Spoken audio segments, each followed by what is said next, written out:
Hare Krishna, Darshini, please accept my humble obeisances. Dear Shri Prabhupada, this is Preeti Vilasini Devidasi from Atlanta, Georgia. Thank you, Shyama Gauri Mataji, for that very nice recitation of Bhagavad Gita, and thank you, Darshini, for your warm welcoming. Oops. Hare Krishna, Preeti Vilasini Mataji, Dandavat Pranams. All glories to Srila Prabhupada. Please accept my humble obeisances. All glories to your services. Thank you so much, Mataji, for joining the call and giving your association to us. Welcome to the call. Hare Krishna, Darshini Mataji, please accept my humble obeisances. Srila Prabhupada ki jai, Guru and Guranga ki jai, and all the assembled devotees. This is Shivani from West Virginia. Hare Krishna. Hare Krishna, Shivani Mataji, Dandavat Pranams. All glories to Srila Prabhupada. Please accept my humble obeisances. All glories to your services. Thank you so much, Mataji, for joining the call and giving your association to us. Welcome to the call. Hare Krishna, Darshini Mataji, please accept my humble obeisances. All glories to Srila Prabhupada. This is Vinita Gandharvika Devidasi from College Station, Texas. Hare Krishna, Vinita Gandharvika Mataji, Dandavat Pranams. All glories to Srila Prabhupada. Please accept my humble obeisances. Thank you so much, Mataji, for joining the call and giving your association to us. All glories to your services. Welcome to the call. Hare Krishna Mataji, please accept my humble obeisances. All glories to Srila Prabhupada and Shri Guru and Shri Gauranga and all the assembled devotees. This is Yashamati Priya Devidasi from Chicago. And thank you for very beautifully recitation. Thank you, Shava Gauri Mataji. Hare Krishna, Yashmati Priya Mataji, Dandavat Pranams. All glories to Srila Prabhupada. Please accept my humble obeisances. All glories to your services. Thank you so much, Mataji, for joining us after such a long time. Welcome to the call. Hare Krishna. Hare Krishna Mataji, I went to India, sorry. I also missed the association. Hari Bol, we missed you a lot. Hari Bol. Krishna Darshini Mataji, please accept my humble obeisances. All glories to Srila Prabhupada. This is Shama Gauri Devidasi from Charlotte. Hare Krishna, Sham Gauri Mataji, Dandavat Pranams. All glories to Srila Prabhupada. Please accept my humble obeisances. All glories to your services.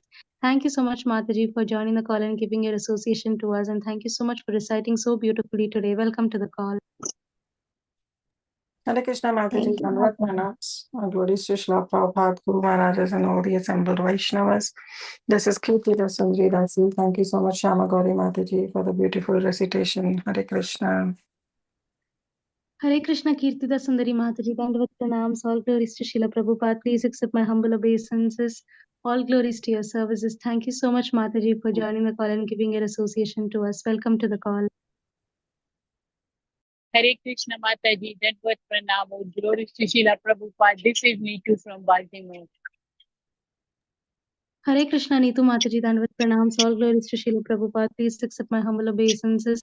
Thank you so much, Mataji, for joining us so regularly and giving your association to us. Welcome to the call.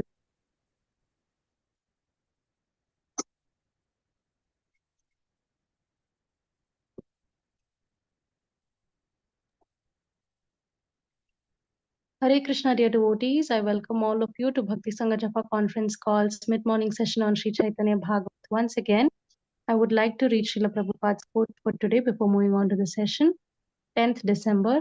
Devotee means very liberal and kind to everyone, always gentleman under all kinds of conditions of life. Letter to Hamsadota, December 10th, 1972. Hare Krishna, dear devotees. I welcome all of you once again to Bhakti Sangha Japa conference call's mid-morning session on Sri Caitanya Bhagavat Madhya khanda.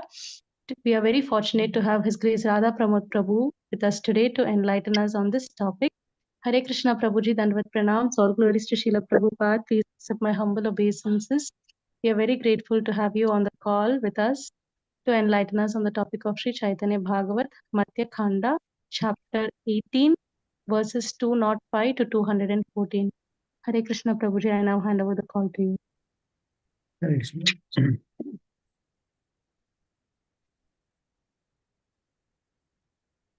Jaya Jaya Sri Chaitanya Jaya Nityananda Jaya Dvaita Chandra Jaya Gauravata Vrinda Jaya Jaya Sri Chaitanya Jaya Nityananda Jaya Dvaita Chandra Jaya Gauravata Vrinda.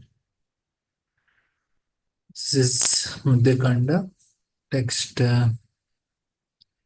18, chapter 18, text 205.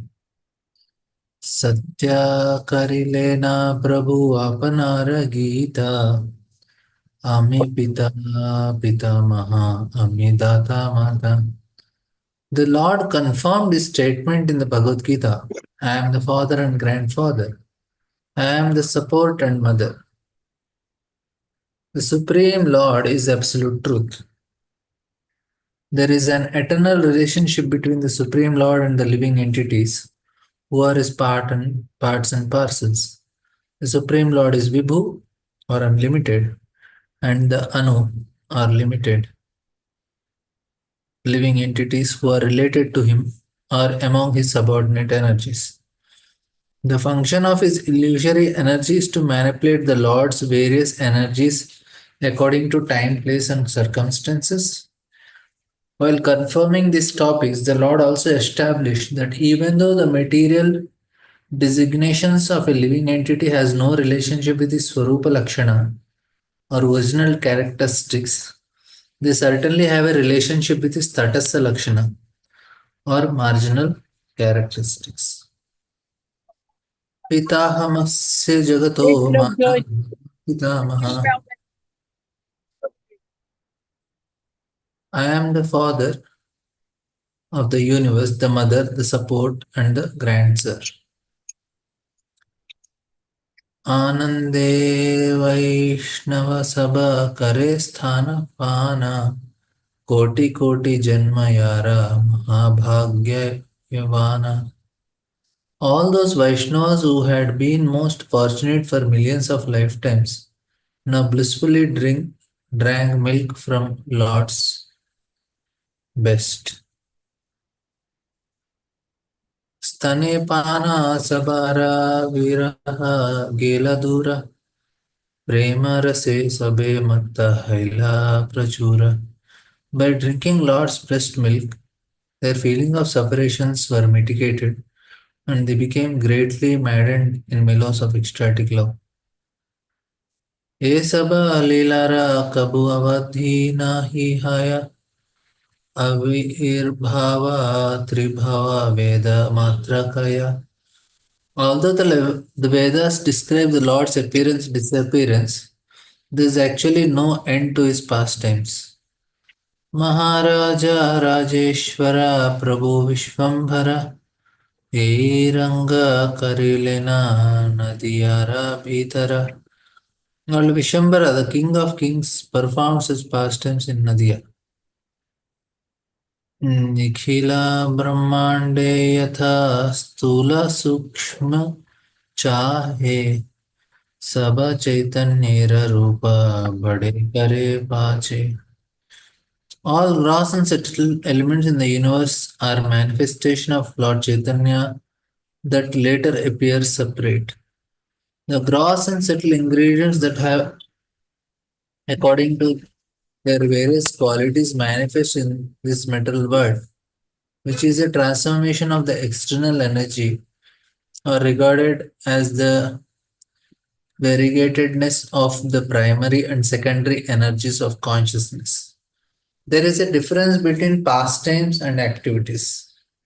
In the different concepts of temporary time and eternal time, various material and spiritual energies are situated. These energies are directly and indirectly related to individuals under particular circumstances. इच्छाया करे सृष्टि इच्छाया मिलाया अनंत ब्रह्मांड सृष्टि करे लीलाया. Out of his own sweet will he creates and annihilates. He creates innumerable universes as one of his pastimes. Ichha Maheshwara Ichha Kache Kache Tana Ichha Nahi Kare Neha Kona Ache. He is the Lord of Lords and supremely independent. He appears in whatever form he desires. Who is there who will disobey him? Tatapi tanhara kacha sakhali sushtaya jiva taribare lage ye sabha mahatva. Nevertheless, all of his forms are the supreme truth. He manifests as glorious forms to deliver the living entities. So, till here. ॐ ज्ञानतिमिरान्धस्य ज्ञानाञ्जनशलाकया चक्षुरुन्मीलितं येन तस्मै श्रीगुरवे नमः। नमो ॐ विष्णुपादाय कृष्णपृष्ठाय भूतले श्रीमते भक्तिवेदान्तस्वामीति नामिने। नमस्ते सारस्वते देवे गौरवाणि प्रचारिणे निर्विशेषशून्यवादी पाश्चात्यदेशतारिणे। जय श्री कृष्ण चैतन्य प्रभु नित्यानंद श्री अद्वैत गदाधर श्रीवासदि गौर भक्तवृंद। हरे कृष्णा कृष्ण कृष्ण हरे हरे, हरे राम राम राम हरे हरे। हरे Krishna. So I'm very grateful for this opportunity to speak on glorifying the Lord. Here it is the philosophy of how Lord is the creator, he is the mother also, he is father also. So we'll try to understand how he is mother and how he is father and grandfather. I am the support and the mother. Like what is the activity of a father? He is the giver of the seed, and he actually establishes dharma. That is the duty of a father. So there is two main responsibilities for the father, and there are responsibilities for the mother also. Like first is Pitahamasi. He is the seed giving father. So what comes from the father is the seed. That is the first thing we understand. And then the next important thing comes is the uh, like who gives the body, that material nature gives, and that is also Lord only. So in that way, both the situations, it is Lord only. Both are given by the Lord. Material nature is also Lord in one way, because Lord is only Vishwam. If some of you have read Vishnu Sahasranama, the first name of Lord starts with Vishwam. Vishwam Vishnur Vashakaro Bhuta Bhavya Bhavat Prabhu Bhutakritpaho Bhutatma Bhutavavanaha. So this is the first name of the Lord, that is Vishwam. And here also we see that Lord is the giver of the body, and Lord is also giver of the seed. Bijam mam sarvabhutanam. Like the question comes, na, what comes first, seed or the tree, or egg or hen? So for that the answer is Bijam. So Lord is the giver of that seed. So that is the first thing we understand. And then we have the another important thing is, what does mother do? Mother gives love, affection, care, and that comes from the Lord also. Lord is giving that love, care. How does he love and care? He's giving all these facilities. Of course, father provides, but there is also something which mother does, which father cannot do. Father is like establishing dharma. Mother is very compassionate. So you see that two qualities are there. Like why, like woman is called dharma patni, because what is the nature of man is, he goes in establishing, like he follows certain rules and regulations, certain dharma, certain principles he follows. And then when it comes to women, she tries to protect whatever standards a man is doing. So she is behind man, she follows man, and then she does not allow him to come back. She will try to protect whatever is already established. So that is the advantage of woman. She is a protector of dharma. That's why she is dharma patni. The generally tendency of man is he starts something, but there is a tendency to go back.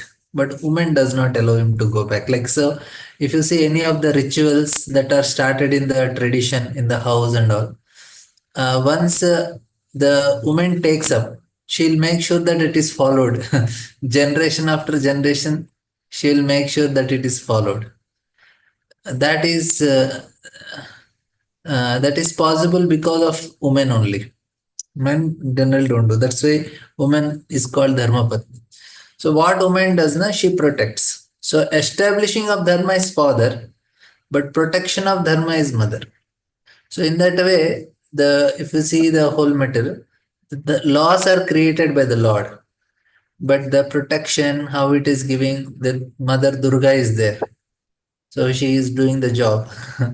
So there is love and care, like maternal nature. It is very beautiful, very fine things are there. Very like you go, there is nice rivers, mountains, waterfalls, so very beautiful and all these things. So that is also a lot. As a mother, she is very caring and all. And there are rules that need to be followed. You can eat, drink, but if you eat extra which are not supposed to be eaten, which are not supposed to drink, then we'll have punishment also. So that is also established. So both the ways you have, the Lord is the mother also and father also. And of course, that part is taken care by Srimati Radharani. She takes the job. Or Lakshmi Devi. Ishanam Jagadosya Venkatapater Vishnor Param Prayasi Tadvakshastala Nityavasa Rashikam Tatshanti Samvartini Padma Lankata Pani Pallavigam Padmasanastam Shriyam Vatsalyadi Gunojwalam Bhagavati Vande Jaganmatra. So she is Vatsalyadi Gunojwalam Bhagavati. So she is having that Vatsalya, that compassion. That is also Lord only. But he comes in the form of mother in that case. So for some people who accepts like energy is the Lord. Energy is also Lord. Like we have absolute truth is understood in this so many ways. Like absolute truth is understood at different levels. Some people say absolute truth is just some energy. For some people, no, it is actually me. Purusha is the absolute truth.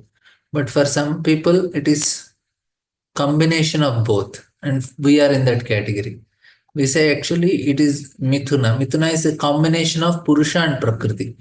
There is female counterpart also, Lakshmi Narayana, or we have uh, Radha and Krishna. So that is our way of understanding the absolute truth. So there are many levels in eight different levels. So highest is Radha Krishna, but before that one level is Vaishnava understanding. Vaishnava understanding is Radha Krishna, Lakshmi Narayana, or the energy. So it is male also and it is female also. Both are there in that. So that is our understanding.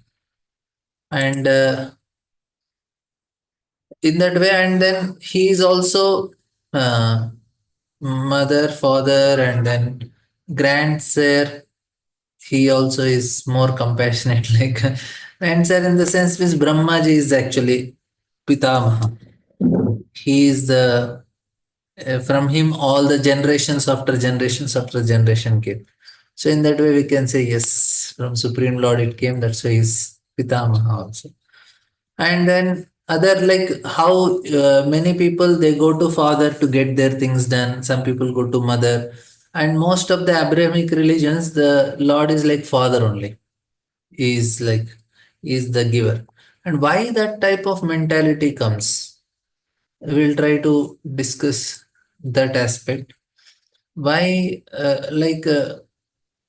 to understand Lord also, no? People they have this mentality. Lord is giver. We have to take from the Lord, and we have to. Uh, he should take care of me. He should maintain me. We feel that entitlement.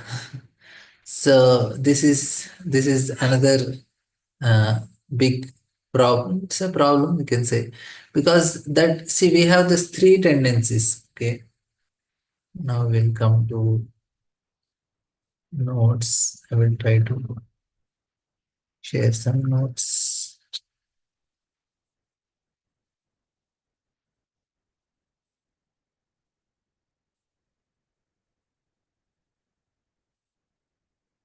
This I wanted to explain this concept, which will be helpful for all of you anytime to understand. This gives a very uh, important understanding in understanding any level of truth. There is Sat.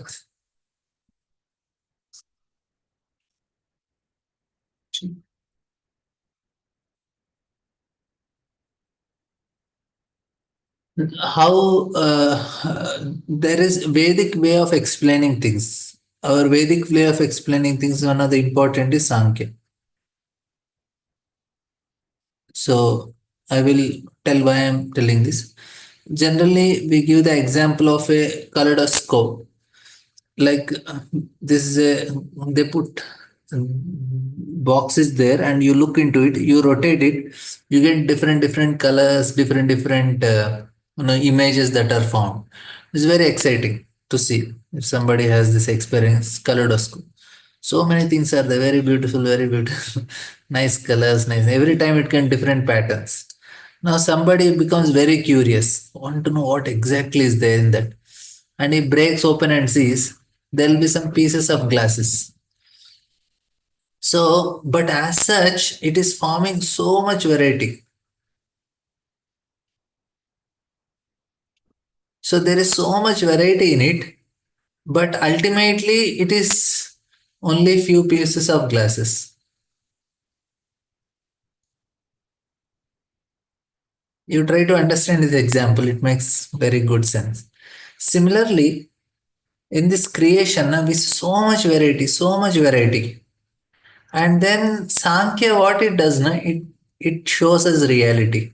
You are seeing so much variety, so much, but ultimately it is some few pieces which are actually ultimately creating that illusion to you.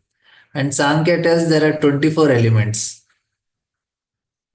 And that's all. These 24 elements are creating so much variety in front of you. It's just, and interestingly, these 24 elements are dead. They are not conscious elements, not conscious. You're understanding. So the point here, what Sankhya does, it is trying to make us see the reality in this form. Of course, we are not followers of Sankhya philosophy. We do bhakti, but Sankhya is there in Bhagavatam. So that's why we'll try to whatever is there that much. So if you know these 24 elements, 5 gross elements, 5 subtle elements, sorry, not five, five gross elements, 5 senses, 5 working senses, 5 no, 5 acting senses, working senses, and 10 mantras, sparsha, rupa, gandha, all these things. And then 3 subtle elements. Then there is prakriti or pradhan. So in that way you get 24. So these 24 elements here, they actually are the elements, like few pieces of glass which is creating so much variety. So these are 24 which is causing all the illusions. Illusions we cannot say, it's all variety that is created, but ultimately it is just dead matter that is creating all these things which we are so much attracted to. That's what is all these impersonalists they made it. Nothing. Similarly, here also, why I'm telling this is similarly all these religions or understandings is so all our desires, all desires, they come under this three categories only. All desires come under these three categories. Sat means we want to be eternal. Now, to be eternal, what all things we are doing here is we are trying to get that eternity with the help of all these cosmetic industries and uh, in terms of we approach the doctors and do so many other things. Also, there is people try to uh, the photos, no, people are taking nowadays, so much photos people take. That is also in one way for that only. We observe various diets, we engage in sports, no, tirelessly, right? They make their own portrayals and keeps. Some people care their, what do you call, uh, like whatever effigies or whatever they make. And then there is all these things are in one way trying to make themselves eternal, writing poems when the name behind it, books and names. All these things are a desire, movies and films and poems. All these things are in one way, they carve their names on the trees and the stones. So this is actually the desire that is for Chit, to be eternal. Sorry, Sat. So to be eternal.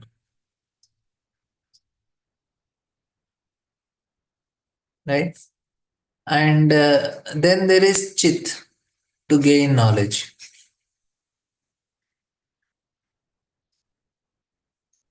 Why I'm telling? Now we can know that any desires that we are seeing around, that can be classified in this way. So Vedic way of teaching is they make things in a very simplified way and make us understand. If you take like no scientists, na, they do research on everything and it's very complicated to learn the things because you have to write big books and all. But in Vedic way of learning is you bring it to fundamentals. Okay, these are the things and this is found. These are the things. Now you want to know why so many varieties of desires are there? Because you have fundamentally three desires. Sat, Chit, Ananda. And to gain knowledge, how you, what all desires come, this is, we read books, we travel to different places, climb the mountains, go into the oceans, you invent telescopes, you invent microscopes, you go into the space and you explore many things, and so many things are there in our laptop in archives. All these things is actually uh, to try to gain knowledge. And then Ananda is very easy to understand, that we are all trying to be happy, we want love and endless happiness, unlimited love. And unfortunately, there is an obstacles. So what are the obstacles we get for this? This is Ananda is love and happiness.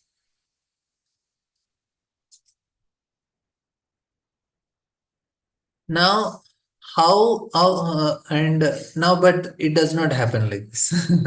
We want it. And why? Because of diseases, and there is greed, and there is fear, and envy, jealous, and so many enemies who are envious. So all these things, they are an obstacle for fear, greed. Even though we have, because of greed, we are unhappy. I may be having a car, but I'm very greedy. I want some other better car. So I will remain unhappy in spite of having a car. I say my car is old. I need a new car. I need a good branded. I need a no. I need a nanotechnology or high end. So that greed is making us unhappy, and diseases anyway. And see, interestingly, how disease come? Disease come because of sin. And how sin comes? Sin comes because of ignorance. Ignorance. Sin to disease. And that is why we need to, what happens is, Madhvacharya, he actually was in Gurukul. So one of the Guru's son, he used to be very sick.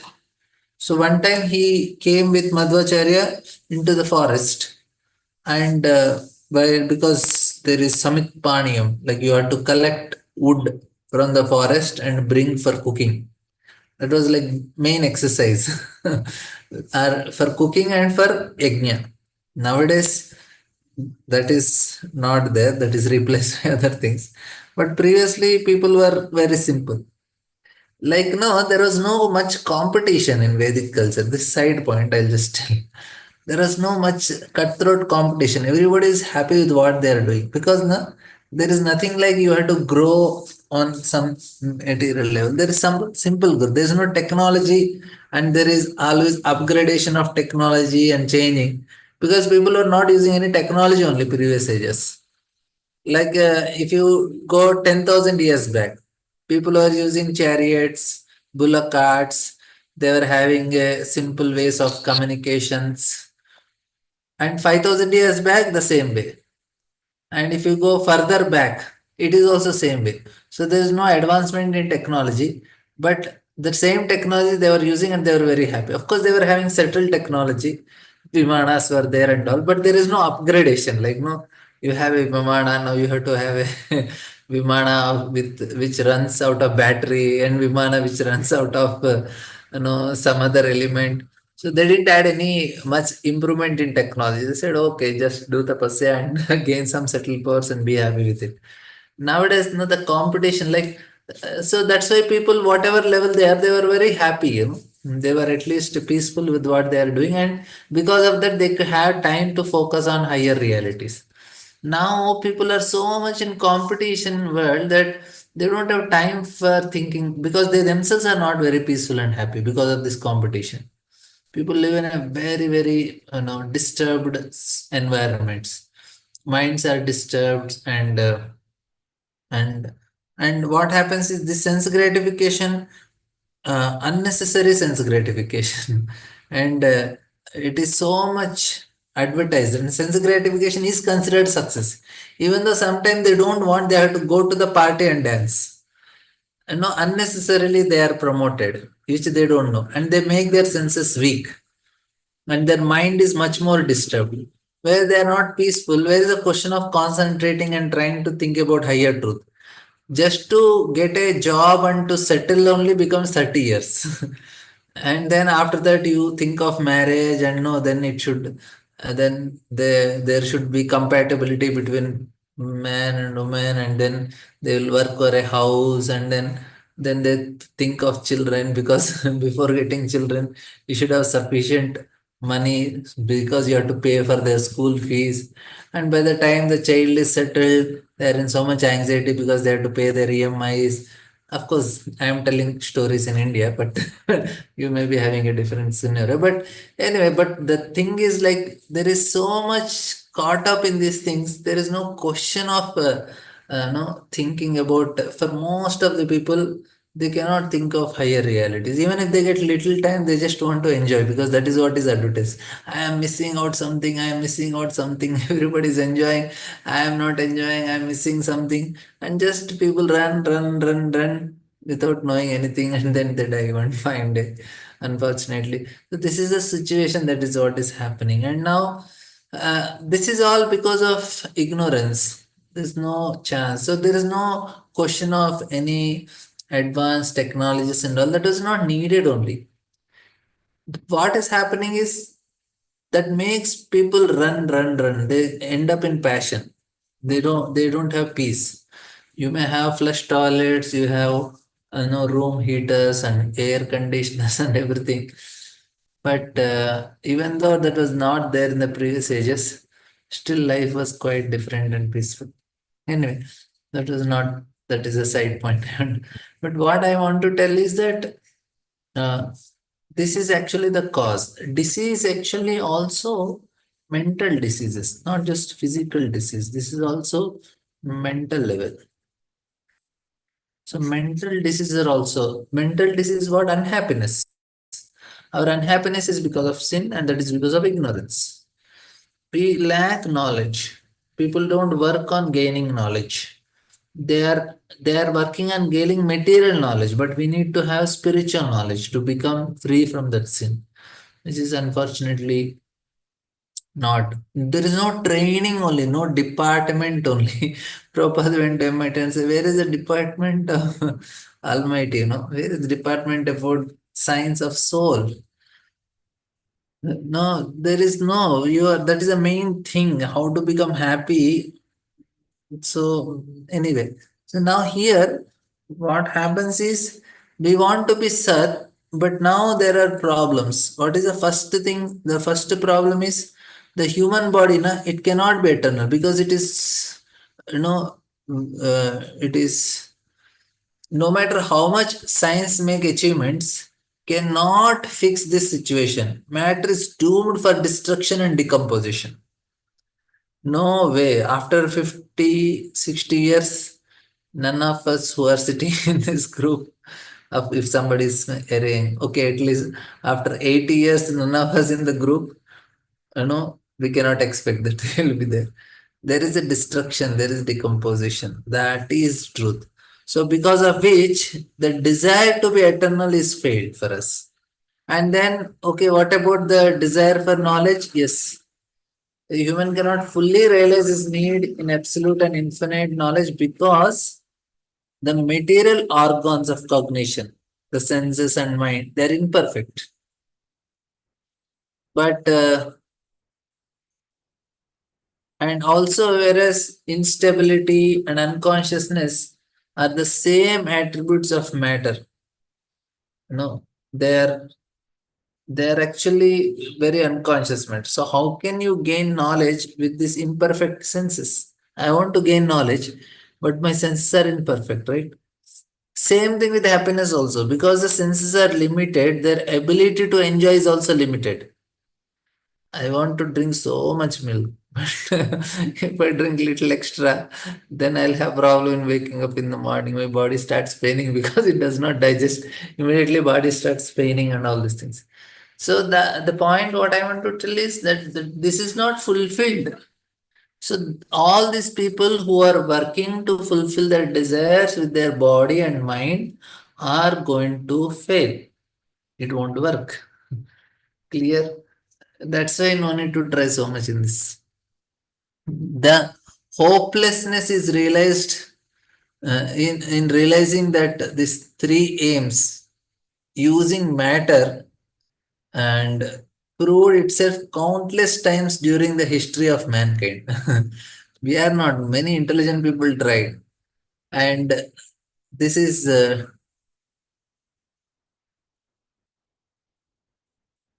it is said that don't think that life is spent in vain entirely, as if there is a life that's truly spent without a fail. That means everybody is doing the same mistake. Now, if we have, like, no, people think, oh, Proji, achievement, kya? I made 5 houses. I purchased this much land. I made my children study abroad. You're all in abroad only. And I got them married. But according to Bhagavatam, you wasted your life. Paraha bhavastava jate. No, you just wasted your life. But you just have to chant Hare Krishna. If you have spent 20 years in all these things, that 20 years is gone. Just chant Hare Krishna. That is the only way you have spent your time properly. All other time, which is not given to Krishna consciousness, is just waste. That's all. You didn't do anything good for yourself. Proji, he became prime minister of the country. Yes, wasted his life. Now he can sit and chant. Okay, he has done it. Now let him use it properly. He can take mala and start chanting. Any achievement. He got double PhDs. He is having a big company owner with 5,000 employees. Yes. He's wasted his life. Like Prabodhanand Saraswat says, you go to the house, Dante Trinayanita. No, you just keep a straw. No, you say, oh, sir, you are so glorious. Prabhupada says this. You are such a wonderful person. You did this, you did this. No, stop all your nonsense and start chanting Hare Krishna. So the point is, anything other than chanting Hare Krishna that is done in this world, it's useless. But everyone hopes that his life will be an exception to this lamentable rule because the longing to obtain never-ending existence, knowledge, and happiness is an uh, incentive. It's actually part of the soul because intrinsic nature that is for the soul. It cannot be changed. The soul will always have this longing. But unfortunately, we try to look it in the matter. That is the mistake we do. We cannot stop this. It will continue only. That search for happiness will continue. It's not the hope itself that is an illusion, but an attempt to find our rightful eternal existence, knowledge, and bliss in a place where that does not exist. That is the realm of matter. That is actually the fault. You know. So acharyas and all, they just come for this purpose. They wanted to help the living entities to come out of the situations and uh, make use of the situation, properly. All the acharyas, they come in the beginning. The whole life is meant for that. They try to help a living entity to come out of this material existence. They want to help people come out of this ignorance.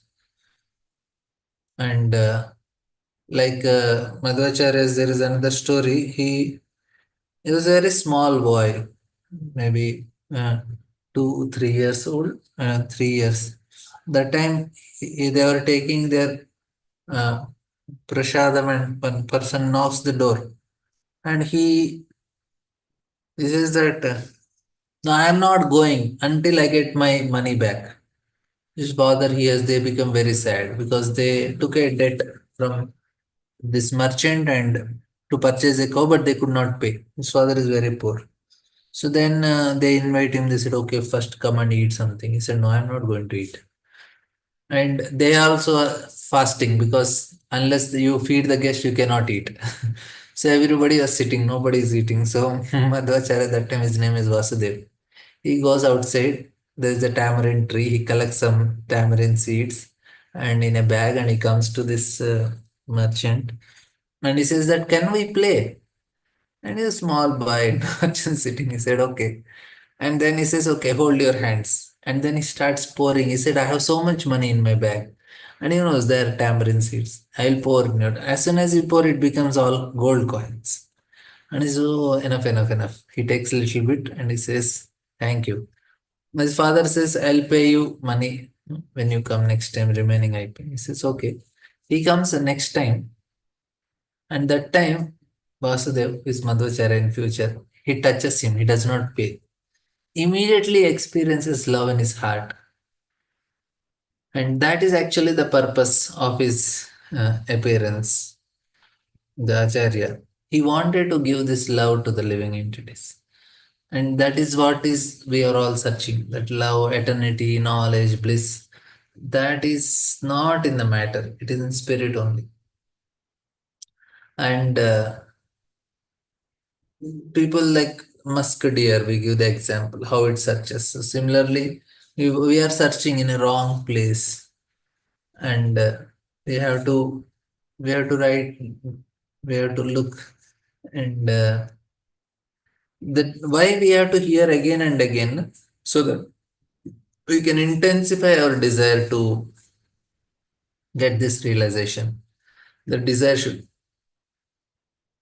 like, the search for limitless God is the eternal nature, is the attribute of our consciousness, and which is not able to accept its finiteness. We are unlimited in one way in our search. So that is called our dharma. So we want to understand about, we want to be connected to the Lord. That is savai pumsa paro dharma. Like, and here that Supreme Lord, and few more points I wanted to share.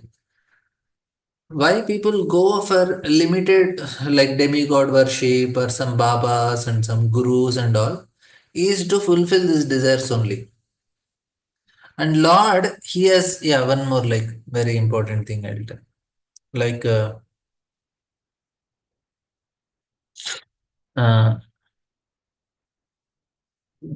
there is a we are having three methods which Lord gave. It is said that persons who are actually intelligent, philosophical, inclined, and should endeavor only for the purpose of this highest, like Bhagavatam says, Now here to fulfill this, the three methods are given, three paths, karma, jnana and yoga. So we'll connect this 3 to 3. So the three desires and three paths. Three paths to get this three, karma, jnana and yoga.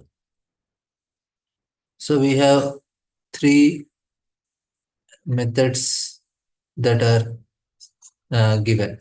So in the karma, it is pious activities. Jnana is to renounce order of life and to comprehend. And then bhakti is to develop a relationship. So now this all paths help us, and each of these paths sets its own rules that must be followed. Right? Karma has 100 rules that will lead to heavenly planets, and jnana leads to liberation. So these three, how you connect is like to enjoy in this world,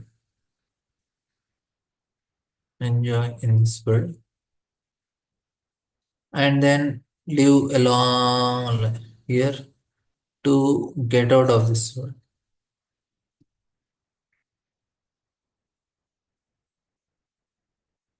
And this is very important. It is, sorry, not you, bhakti, karma, jnana. I'm really sorry. I just wrote right.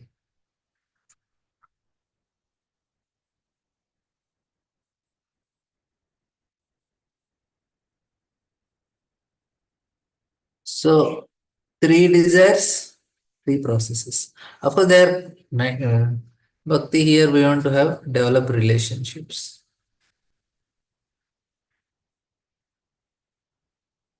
Okay, so and then this combination of these three plus three, 6. This forms all varieties of religions. So we'll just come to that point now. So there is karma jnana. So Vedic culture is able to transform human consciousness in the same manner, like it helps. Now the three paths that are leading to religion, its pure form, this is always trying to seek God. But then there are desires that are there, so that gives rise to like there are other things that happens. The supermarket is formed of so many religions. Now here, how can an ordinary person understand why which religion to follow, which path to follow? How can one choose his own path and be convinced that it is the correct one, which is going to lead for the highest aspiration? And also, question is, do we need to find a certain path at all, or is it just blindly follow whatever my existing traditions came from my ancestors, which should the test of time, like it is followed. So and then another question is why can't we just blindly accept some kind of existing tradition, and all religions after all, they all declare their superiority over others during the, like, no. And then what happens is, this is the problem. There is a pride. Say now I am following certain things. If I follow certain things, then I feel that I am right because of my pride. And I want to establish myself as right. And then if somebody is not doing mine, then I will destroy them. This is actually what happens. The sectarianism, the comes in the religions because of pride only. I am right.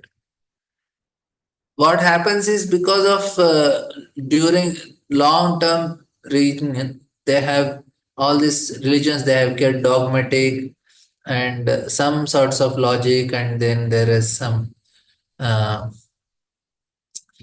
they have their own methods, rituals, and most people reject their conscious choice and adopt the path of their ancestors. And they say, "Arey, why are you following that religion? No, this is only right." They just give up their conscious choice They don't try to analyze it and understand. They just only fight for it. That's all. They don't understand. And that's why there is this like a joke. What is the joke is, like, say, if I am following certain religion, so if I am following Islam, then according to Christianity and Judaism and some Hindu and all, I am going to go to hell. If I am following Christianity, according to Judaism, according to Islam, according to others, I will go to hell. But for Christianity, I will go to heaven. So they say, to enter into the heaven of one religion, you have to go through the hell of all other religions. So that's why the scientists say, okay, you first sort out among yourself. To enter into one religion, you are entering into hell of so many other religions. Because according to them, I'll go to hell. According to them, I'm going to hell. Only according to your religion, you are going to heaven. So the point here is that it is not like that. I have to very clearly understand it. It is made like that. Like during their long region of, they have accumulated area of dogmatism, dogmatic logic, and practical evidences, and that's why. And also some traditions severely punish uh, apostry, like no, or deviation from the ancestors. No, this is the right. And also uh, the very attempt to evaluate the tradition with rational and impracticality is condemned. They say, no, no, just follow. So such approach is similar to the statement that we should, no, we say, okay, just follow whatever is told. They don't use out of our eyes in order to find the right source of light. So, and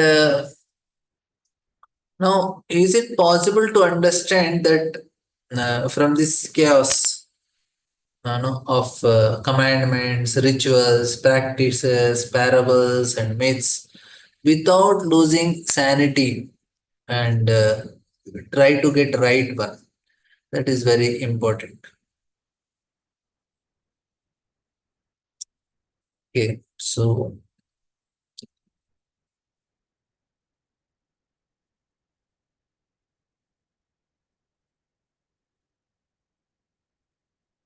I will just share a few more things. Should I take some questions or should I go for next? If you have questions, I'll take it.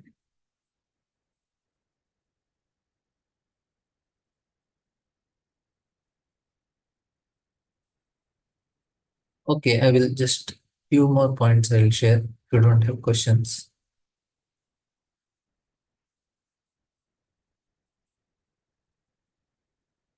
And now,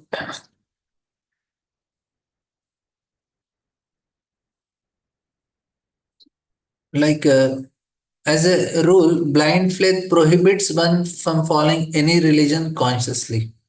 Most often, such followers remains passive only, and this is actually what is happening. Even if if they rebel, uh, then it is actually considered very wrong. Now, same thing. Why people worship demigods and all? They want to fulfill their desires very fast. They are not consciously working on trying to understand the reality. They are just trying to fulfill their three levels of desires, which we saw, no? Satchitananda, that they are working to fulfill without understanding that no, don't try this in matter. So demigod worship is trying to get this Satchitananda in matter. That's why it is demigod worship. Why we condemn demigod worship? They are also doing so nicely. Huh? They are also doing all this. Now Dhanurmas is there, and previously it was Kartik Mas was there. And but all their purpose of doing is to get Sachidananda in matter. That's why it is dharma. Uh, it is not spirituality. It is just religiosity only. Only person who understands, okay, don't find happiness in this matter. We want spirit. We want to with Krishna. That is what is success for us. Any other thing is actually is wrong. And I will come to some few more things. few more nice, important, of course, many concepts we have to learn and analyze. It's not that to prove how we are following the highest things, because all spiritual paths are equally good. There is a question. So there is blind fanatism, which is represented. It is like very extreme. Anyway, I will not take this more deep. It will be little difficult. I want to take another some other concepts. Actually, day before yesterday, when I gave Bhakti Sangha, uh, I took this topic of different. I took the table and all. now, now here comes today's discussion. I want to tell cause of all causes, like Krishna is telling. So ultimately, a philosophy should answer the only question. What is this question? What is the primeval cause of being? So, but according to materialistic philosophy assume death, inanimate matter is caused. Buddhists also say it is some subtle emptiness, shunya. And modern science, they say it is quantum, or nothingness or vacuum is the cause. So then there are people who say, like idealist, they say it is spirit, Brahman. And we say it is Supreme Lord, cause of all causes. So logically, thinking not a single one of those assumptions is better than the other one, because none of them can be proven, or and due to that it should not be accepted as axiom. So we cannot prove any of these things. Science also cannot prove, Buddhists also, we cannot prove any of these things. But it is not difficult to understand that considering our existence, these statements do not hold an equal value, because each of them, they describe the reality with varying degree of integrity. Like materialistic have to assume that matter generates spirit or consciousness. So like that, like the example analogy of six blind men and elephant. Okay. I know it is quite tough. I will end with some stories. I will tell some stories from our parampara, which will be soothing in the end. Some stories from our sampradaya I will tell for you, so that you can end with a good note. So our acharyas from our sampradaya, I was telling few stories of Madhvacharya. I will tell few stories from other. We have many acharyas in our parampara. So just after Madhvacharya, the stories are not very elaborately given, but some of them are explained. Some, if we go with their literatures, then we can see, but we need to know how the line of parampara is there. There are two lines of parampara. One is Diksha and one is Siksha. So from Madhvacharya, from Brahma, Narada, Vyasa, then Durvas Muni, then there is Garuda and other things. And that line is actually the Diksha line, which comes to Madhvacharya. Madhvacharya takes initiation from Mayavad Sampradaya, if you know. That is actually the Diksha line, which ends up actually in between, it becomes Maya, the philosophy. And in that parampara only, Madhvacharya takes initiation. But there is one more line, that is Siksha parampara, where from from Vyasdev, Madhvacharya takes Siksha. He takes knowledge from him. He does not take Diksha. Diksha is other guru. Then there is Siksha line. So Vyasadev, then we have directly Madhvacharya. If you see the parampara line, we have directly Madhvacharya from Vyasadev. So he is a Siksha guru for Madhvacharya. So ours is a Siksha line. So in that way, we get a different line of paramparas, and that is how we gain proper knowledge. And even in our parampara, many of them we have Siksha Gurus like Jiva Goswami, and after that there is Narottam Das Thakur and all, that is Siksha. Even Jagannath Das Babaji Maharaj, Bhaktivinoda Thakur, it is also Siksha. Gaur Kishore Das Babaji Maharaj and Bhaktivinoda Thakur, that is also Siksha. So ours is a Siksha line. So we should be clear about this understanding also. What is Siksha and what is Diksha in our parampara? That is side point, but very important to know that from whom we are taking teachings, that's what we are becoming. And we will try to, whenever I get time, I will try to discuss about our acharyas, some of them, whenever I come in the class. And I will tell some stories. Like Madhvacharya, he wanted to take sannyas. His actually mother takes him to one, he was 3 years old. So mother always finds that he is not interested in any of the what is a family functions and all. So she thought, okay, let me take some pravachan. So one some Shankara, some Pandit was there. He was giving one pravachan. So in that he was explaining Puranas, and suddenly he says that Shiva is greater than Narayana. Immediately this Vasudev, small boy, 3 years old, he starts shouting. He said, "You are a scoundrel. You don't know what is truth." And how can you say that? Sukhdev Goswami, Suta Goswami, they say different, and you are giving your own conclusions. And then that Brahmana, he's having many disciples. So you know better than me, then you speak. Then he starts speaking, quoting Shastras at the age of 3. So his purpose is that only. He is born to finish Mayavada. Because when he was, his Annaprashna was done in a very special way. He was few months old, and from childhood only used to be very, very hungry. Whole day his mother used to feed milk and still he was hungry. She used to be tired feeding him.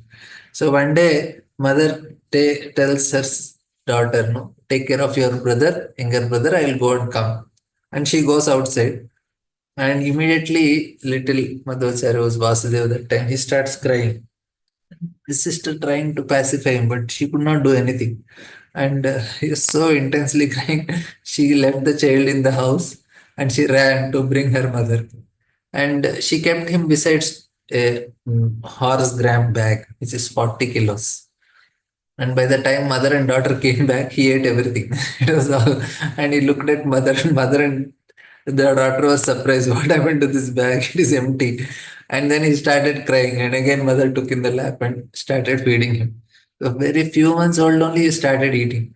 So what does this pastime? He's indicating that this horse gram is very cheap. So there are so many cheap religions that are going to be there, and I came to finish off them. That's what Madhvacharya is trying to tell. So, so then there is Achyut Preksha. He was a Vaishnava, but he also took initiation in Mayavadi Sampradaya. So before him, 10 generations of devotees kept their true belief secret. They're Vaishnavas only, 10 generations, but they continued to be in the Mayavadi Sampradaya because at that time Mayavada was very dominant philosophy. Anyone who tried to claim that it was possible to have a personal relationship with God, he became a heretic and he may risk his life also. That was too much that time. And that's why the spiritual master Achyut Preksha was Prajna Tirtha also. And Prajnatirtha's teacher was Satya Prajnatirtha. He's an Acharya who died in the hands of Mayavadi for trying to preach dualism. They killed him. Their guru was killed. And this is how it was so dangerous. This Satya Prajnatirtha was killed. He is the great grand guru of Madhvacharya. So on his deathbed, Achyut Preksha, the teacher told him that to that this Mayavadina, it's total fraud. Neither I nor my teacher nor the teacher of my teacher could even understand what impersonal Brahman is. Forget everything, whatever he thought. I give you blessings. If you are sincere, you will solely comprehend the essence of Vedas. That's what Achyut Preksha's teacher told him before his deathbed. So he was actually a devotee. So so he was encouraged by his guru's words, Achyut Preksha. He studied various scriptures, but the poison of Mayavada prevented him from seeing the truth in them. So he was not getting that. He understands that something wrong, there is Lord, but somehow he is not able to get. So Achyut Preksha knew that his life was coming to an end. He becomes very old. He was lamenting and he did not comprehend the nature of Brahman also, and he did not meet anyone who could explain to him the essence of Vedas. So that's why his spiritual question, it brought Achyut Preksha to Udupi, where he used to come before the deity of Ananteshwar day after day, and he was pleading, reveal the real knowledge to me. So you can imagine that time how much struggle it was to get this understanding. Krishna is supreme personality of Godhead. It is so easy now. So and then he struggled so hard. He was praying every day. And oh, one last, if you want to remember everything from this class, you forget everything. One thing you want to remember, I'll give the instruction. I will tell you one secret. What we have in life now as a sadhaka, only one thing, we can pray. Chanting is prayer, reading Bhagavatam is a prayer, worshipping deity is a prayer. We should do everything as a prayer only. That is the only thing we have. If we have prayed, any situation we are praying, we have utilized it 100% nicely. Otherwise, we are wasting. So that is the only strength, that is the only weapon we have. We have to continuously hold Krishna's lotus feet and pray. So this Achyut Preksha, he came to Udupi and he was praying to Ananteshwar, reveal the real knowledge to me, make it that I understand what is the truth. So Ananteshwar was Madhvacharya's benefactor throughout life.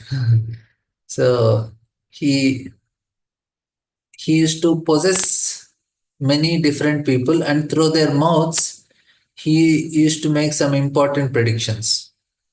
So in this way, even before was there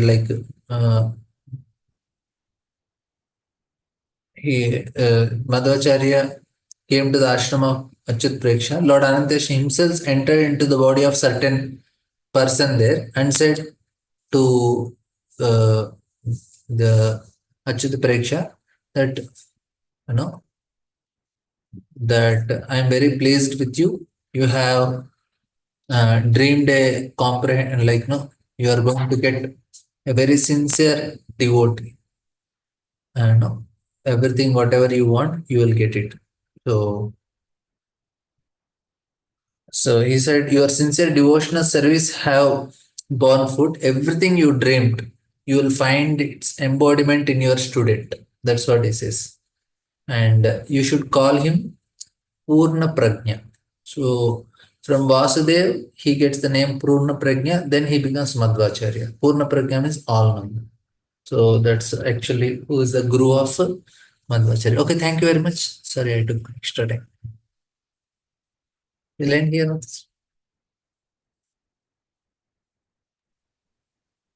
Hey Krishna Prabhu, thank you so much. Very interesting class as always. And thank you for the final touches of the storyline, though we went through some philosophy, and also in the beginning, the glorification of how we see the Supreme Lord in connection with the Shakti together. We always see them together. And those verses from Vishnu Sahasranam and other places where you were explaining, it was all very interesting.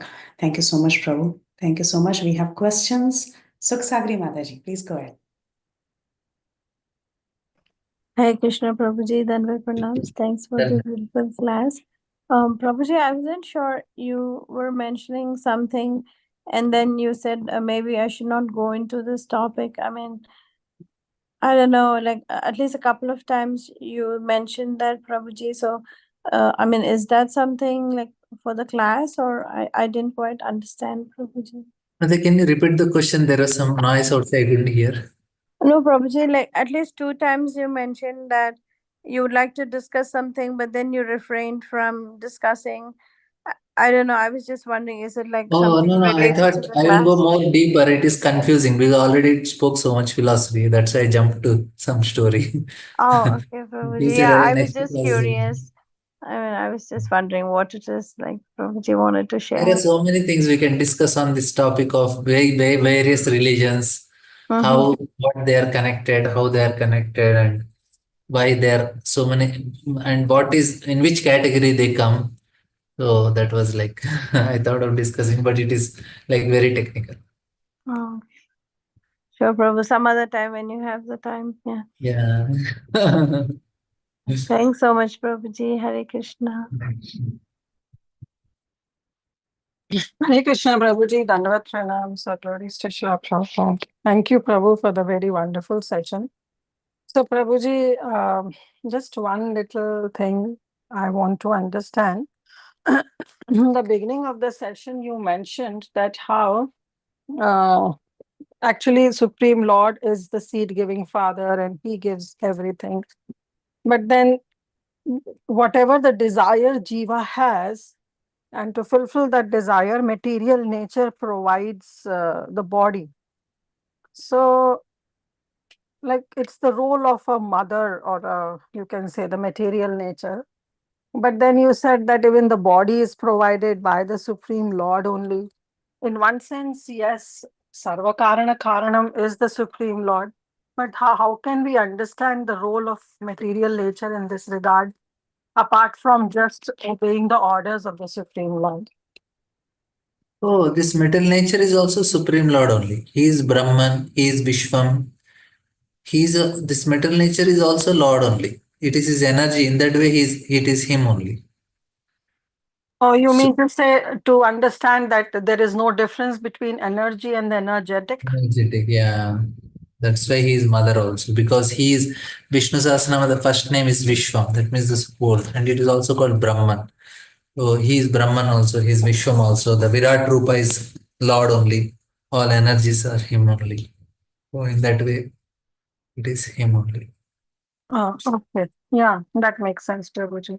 Thank you, Yeah. Prabhu. Thank you so much. Thank you for the beautiful points. And of course, you shared upon that how the Christian feels that if you don't follow Jesus, you are going to rot in hell, no matter what religion you follow. Yeah.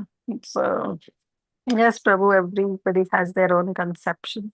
But thank you, Prabhu. Thank you for bringing up that point and thank you for explaining the entire class so nicely. Hare Krishna.